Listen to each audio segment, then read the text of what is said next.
अजमेर गए हैं? अजमेर गए हैं ना आप लोग? कितने लोग अजमेर गए? हाथ उठाए जरा देखें। अच्छा, इतने लोग अजमेर गए हैं। तो जब अजमेर गए हैं तो जन्नती दरवाजा देखा है? देखा है कि नहीं देखा है? अभी मैं भी गया था 1 महीना पहले, तो मैंने भी देखा है। लेकिन जब लोग अजमेर से जाकर वापस आते हैं तो कुछ लोग ऐसे होते हैं कि जिनको, अच्छा कुछ लोग, ज्यादातर तो मालवर लोग ही जब चाहते हैं जहाँ चाहते हैं चले जाते हैं। तो जब वो लोग जो पढ़े लिखे नहीं होते हैं, ठेला लगाया करते हैं, कोई छोटा मोटा कारोबार करते हैं, या फिर वो लोग जिनके पास बेइंतहा दौलत होती है, जिनको पैसों के आगे कुछ आगे पीछे नजर नहीं आता है, जब ऐसे लोग अजमेर शरीफ जाते हैं और वापस आते हैं तो उनके पास कुछ वो लोग पहुंचते हैं जिनका पैजामा उठा होता है। पैजामे उठे वाले जब पहुंचते हैं तो बड़े ही प्यार से, इतनी प्यार से वो बोलते हैं कि इंसान जब उनकी बातों को सुनता है तो वो भी सब कुछ भूल के सिर्फ उनकी बातों पे ही गौर करने लगता है, बड़ी मोहब्बत से कि भाई अस्सलाम वालेकुम। वो कहेगा वालेकुम अस्सलाम। कहेंगे भाई आप अजमेर शरीफ गए थे? कहेगा हाँ भाई गया तो था।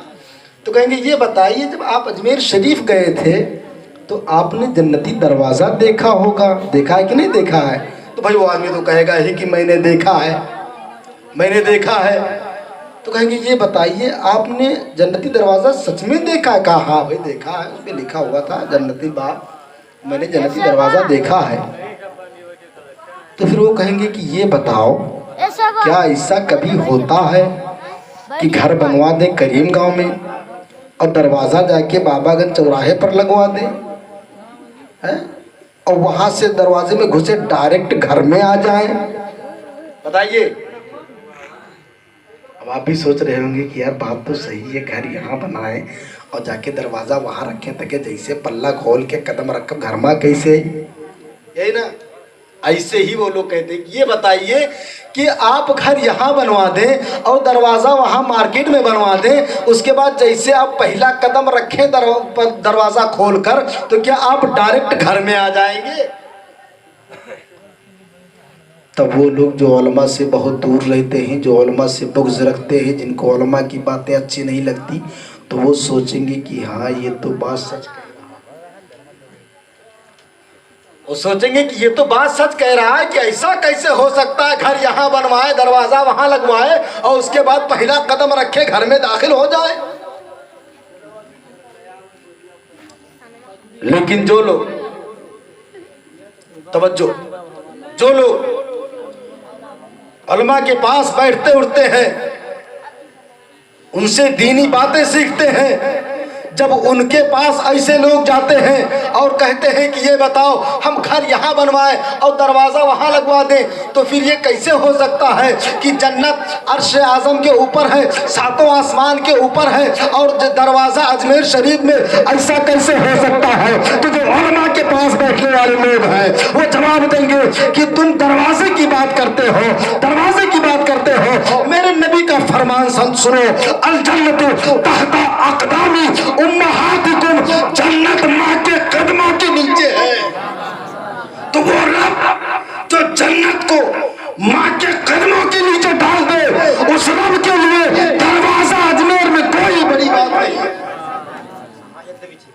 जो रब पूरी जन्नत माँ के कदम के नीचे डाल दे, उसके लिए दरवाज़ा अजमेर शरीफ में कोई बड़ी बात नहीं है। अच्छा, ये जो जन्नती दरवाज़ा है इसकी हकीकत क्या है ये आप जानते हैं?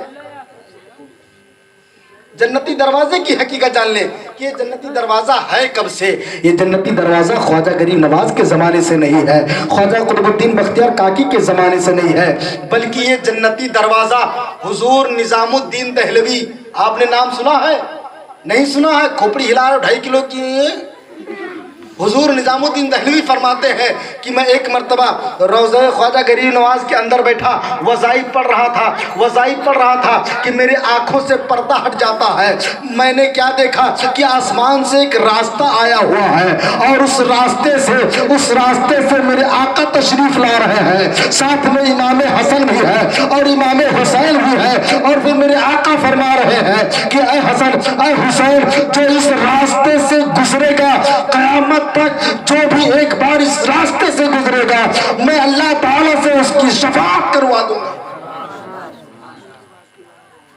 जब इतना निजामुद्दीन दहलवी अलैहि रहमा सुनते हैं तो सोचते हैं कि इस दरवाजे से सिर्फ निजामुद्दीन ही क्यों गुजरे।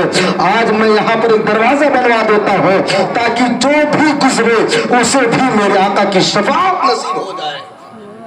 मौला तबारक व तआला की बारगाह में दुआ है कि हमारे बोलने में और आपके सुनने में जो गलतियां हुई हो, मौला ताला उसे माफ़ फरमाए, हमें और आपको शरीयत मुतहरा पर अमल करने की तौफीक अता फरमाए।